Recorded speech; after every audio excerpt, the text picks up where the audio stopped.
Little beast. Sylvia has blown up her life. She slices potatoes into screaming hot water and chants, "Take it back, take it back, take it back." Out in the living room, regular thudding. She has agreed to let the twins have fries for lunch if they are quiet and good while they color. The boys whine trails each of the thuds. She's been played. Sylvia drains the hot water, and then plunges the sliced potatoes into an ice bath. The water numbs her fingers and wrists. Starch turns the water hazy, and the potatoes go slick like something hauled out of the sea. When her hands turn white, she pours off the cold water and blots the potatoes dry. Then she rubs them down with salt and garlic butter she made herself. And into the oven. She feels productive, virtuous. Her reward is to close her eyes for just a moment. She dips into the brief dark of her eyelids, feels that woozy elation like holding her breath and letting it go. She drifts, sways. She considers, not for the first time this week, Hammond, the breakup. The doomed trip they took up to see her mother last month, how they fought all the way there and back. The farm had done nothing to ease their splintering. All they'd done was move the location of the argument, not defuse the argument itself. Then she'd left him, and that was that. But now, standing in the kitchen, she considers the permanence of that choice, and how easy it had been to make in the end. So swift. Like a bolt of lightning. There and gone, but behind it an acrid, burning trail. But before she can conjure sufficient self-pity, something pulls at her shirt like she's been caught on a nail or stray corner. She cracks her eyes open and sees the girl, who's got the hem of Sylvia's shirt gripped tight. Sylvia smiles at first. The desperate tension of the girl's grip sends a little thrill through Sylvia's stomach. She feels needed. But then she spies the brown clay sticking to the girl's fingers. Flecked through with green and black. The girl shifts her hands around Sylvia's shirt, and the motion changes something in the air current between them. Sylvia catches the scent. Dog shit. What are you doing? Sylvia asks. She marvels at the cool distance in her voice. How mature and far away she sounds to herself. The girl doesn't even seem pleased with what she's done. She's no bloater. There is that to say for her. The girl spreads her fingers and clenches them shut again like she's making a point. It would be nothing, would take nothing, to rend this girl to pieces. Sylvia feels in this moment like the grandmother who is part wolf. She'd gobble the little girl down and keep her there. Instead, she takes the girl's wrist and leads her into the living room. The boy sits quietly with his coloring. Stay, Sylvia says to him when his eyes track toward them. She wins through the piles of toys and cushions. The living room resembles not so much a battlefield as one of those emptied-out neighborhoods in a dying Rust Belt town. There's a sense of order having been overrun by chaos and wreckage. Work for later. Before the parents return. This is what they have been doing while they have been coloring. The sliding door is cracked open. No doubt it is the opening the girl slipped through in order to find her little surprise. This, Sylvia thinks, is what they consider being quiet and good. In the bathroom, Sylvia runs water into the sink while the girl stares ahead. No fear. No remorse. Good for you is what Sylvia almost says. The water steams as it collects, turning the mirror ghostly white. Beneath the fog, Sylvia, raw eyes, oily skin. Frizzed out, frayed at the edges, stained. This is not the first mishap of the week. The girl coughs and smears dog shit across her face. No reaction. Sylvia's fingertips sting when she dips the cloth into the water. She reaches over and takes the girl's chin in hand without pretense of being gentle, or trying to explain to her in a child's voice why what she's done is wrong. Her knuckles pop a little from the suddenness of turning the girl's head, but when their eyes meet, she almost gasps at the lack of surprise or discomfort. It's more out of her own fear that Sylvia puts the hot cloth to the girl's face and wipes at the shit. Anything to get away from the dark of her eyes, like she's staring up out of some deep well. After a few moments, the girl fixes her eyes on the back wall in a stare so intense that Sylvia almost turns to look, but she resists. There's nothing waiting for her back there except floral wallpaper. The towel gets most of it, leaving the girl's cheeks and lips flushed. Sylvia holds out her hand for the rest, and the girl squeezes their palms close until they're glued together in the brown mess. At close proximity and in the bathroom's humid heat, the smell is more potent. The texture is like wet sand, grainy and clumped. Sylvia can feel diffuse, solid kernels of something sticking between her fingers. "Come here," Sylvia says, and she lifts the girl up over the sink. Before she can threaten to drop her in, Sylvia feels her throw herself forward.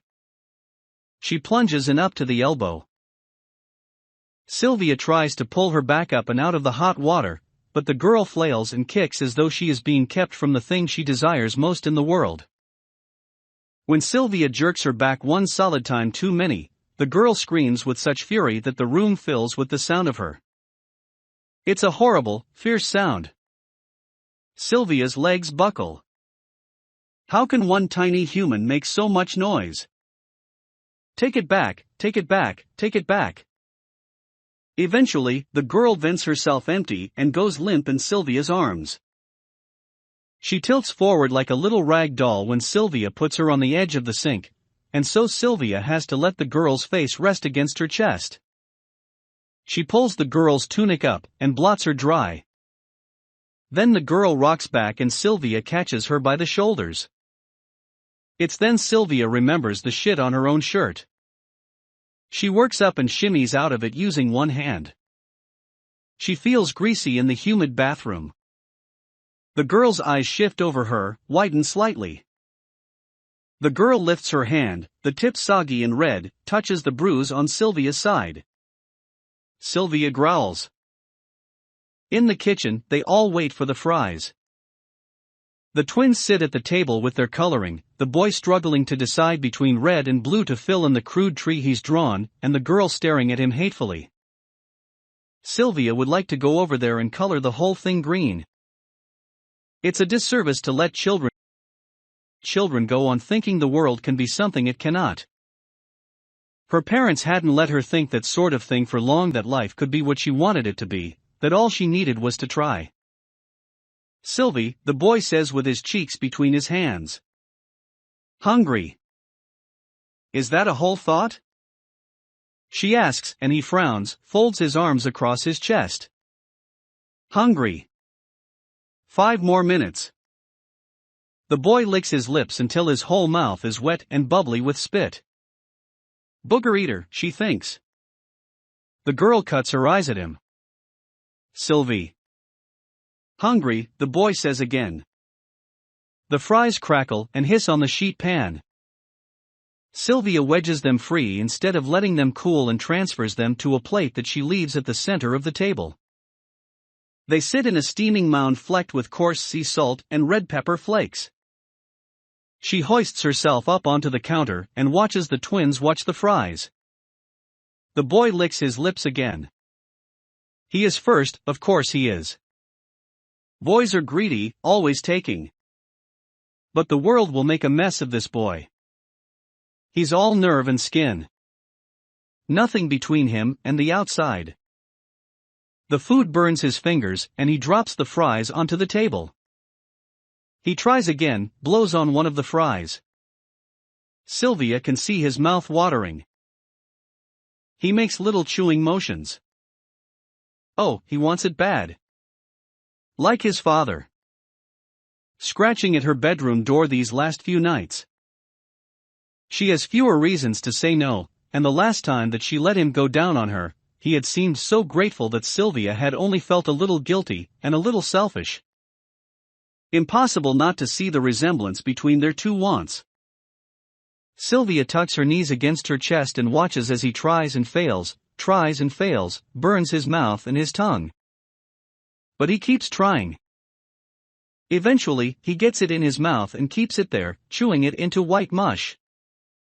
He smiles at her broadly, shows his food. Good, he says, as if approving of her. Good.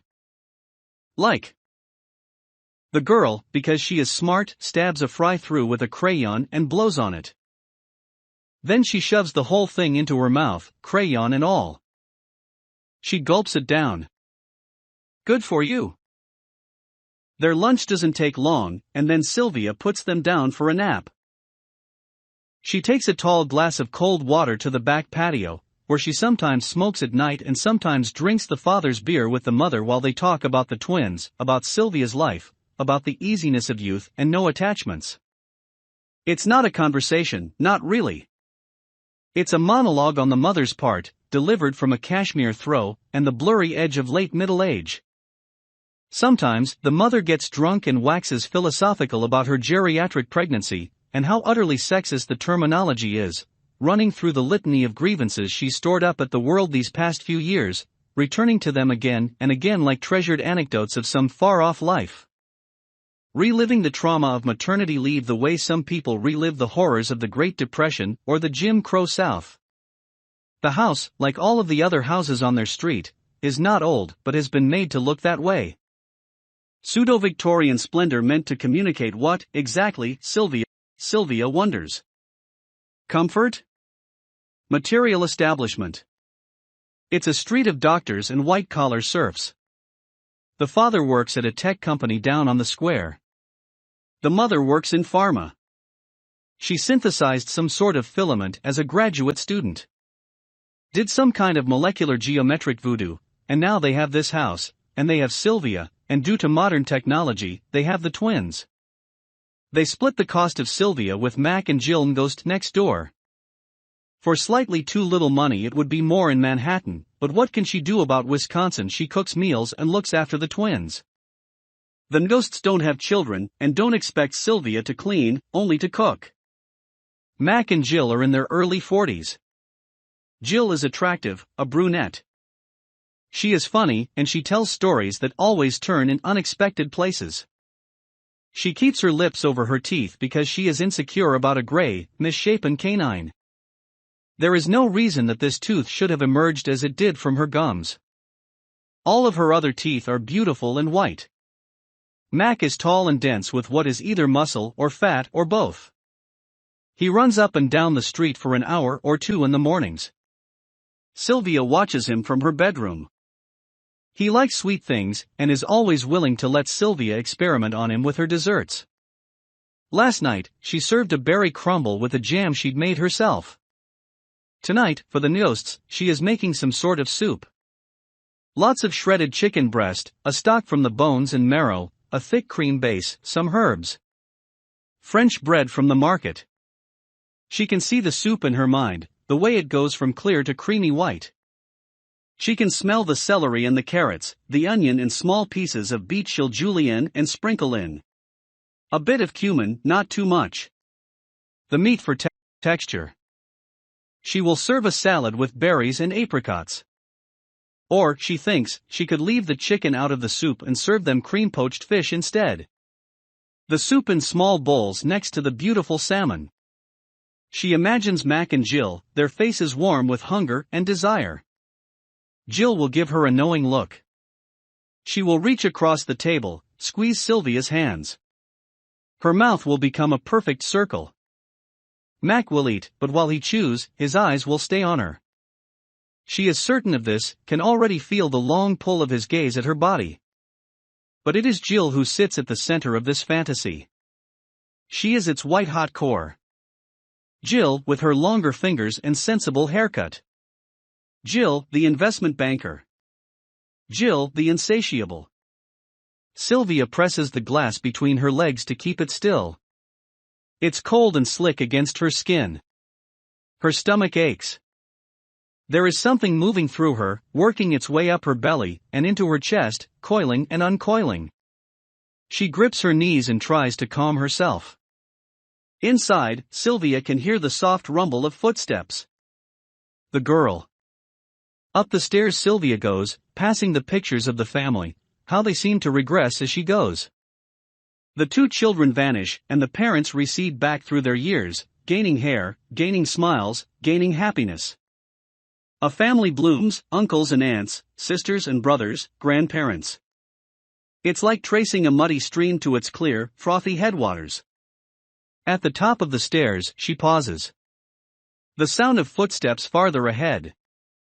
Yes, the girl. Except she is in her parents' room. Sylvia rolls her eyes. She is still a little jagged, a little rough. She tries to conceal her wolf's teeth, the part of her that wants to reach out and snatch the girl and tear her to pieces. Along the long hardwood hall, with its expensive rug thrown down the middle, more pictures. Upstairs, the home is shut in and close. Downstairs, there are so many windows, so much clear light, but here it's a cocoon, a hollow. She passes the boy's room. On the other side of his door, there is silence. He will not move until someone comes for him. It is his nature. The girl's door is ajar.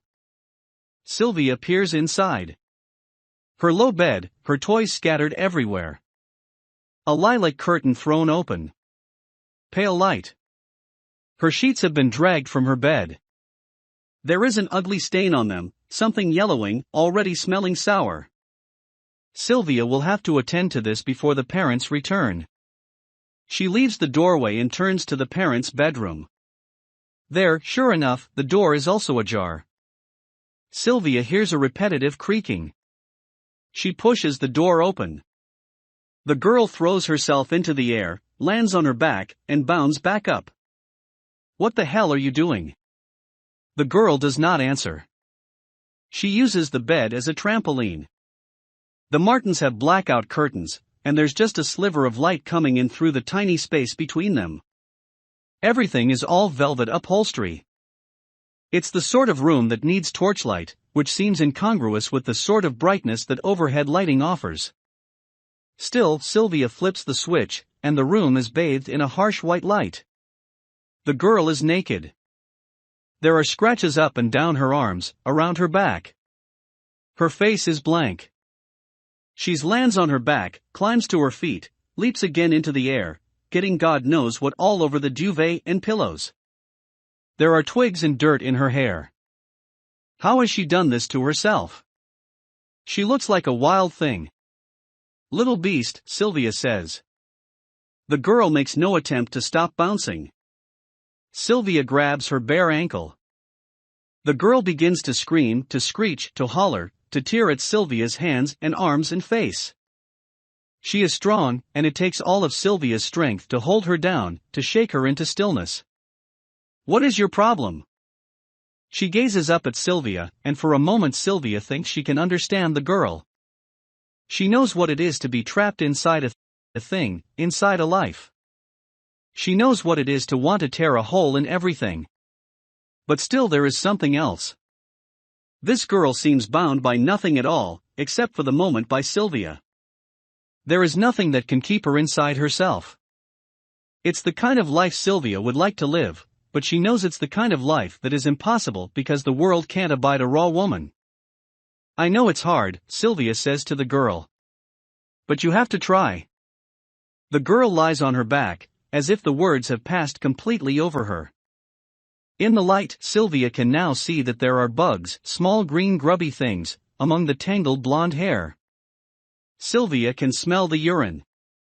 It's dried in ugly patches on her thighs. She is never like this with her parents. With them, she's quiet, almost sullen. It's only when they leave that she gets unhinged this way. Sylvia thinks that she should say something, but it feels somehow like a betrayal. You have to try, Sylvia says. Sylvia sits on the edge of the tub, pulling her fingers through the girl's hair, freeing bits of detritus. Where has she gotten this filthy?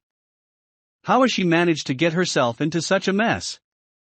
The girl fidgets in the water, reaching for her bath toys, moving away when Sylvia's hands snag on tangles. She has already been still for longer than she likes, and Sylvia can feel the energy coiling inside her like a snake about to strike. Where did you get all these things? My closet, she says, the first word she has spoken all day. I keep them in my closet. Why? The girl shrugs and the bugs writhe as they drown.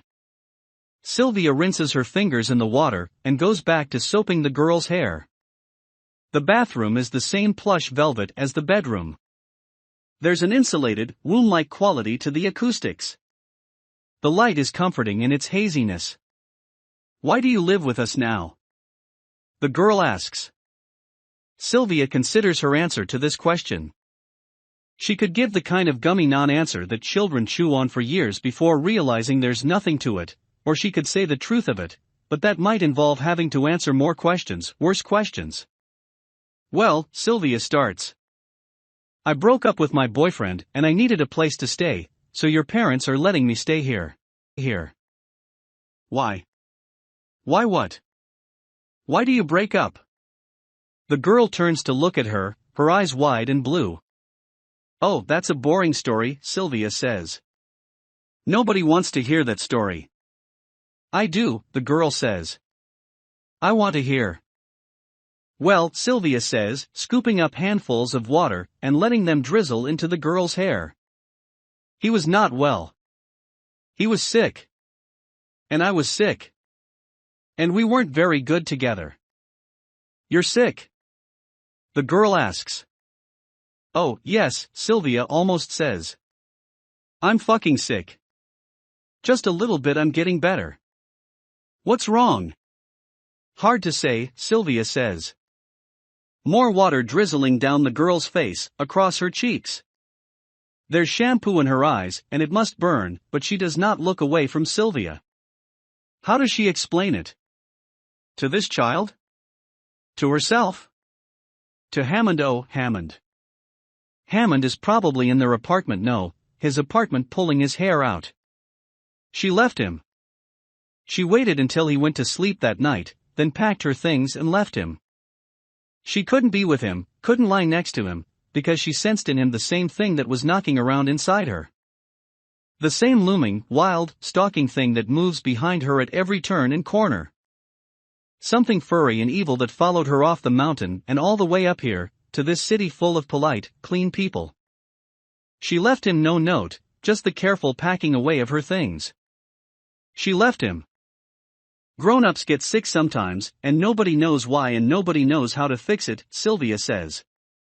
And you try your best not to get anyone else sick. The girl sneezes. The sound is scraping and rough in the bathroom. Sylvia tucks her hands under the girl's armpits and lifts her out. All clean, she says. She wraps the girl in a towel and leads her down the hall to her bedroom. Leaving her there, Sylvia returns to the bathroom and lets the water out of the tub. She runs some water to rinse the soap down the drain. Bugs twitch on the bottom of the tub, and Sylvia picks them out one by one, along with the twigs and the pieces of leaves that have not been washed away. She flushes the black things down the toilet and goes downstairs to clean the living room. The parents will be back soon. In just a couple of hours. And then she'll slip from this house to the next like a ghost, like a phantom in the middle of the day. As she cleans, she hears the girl upstairs thumping around.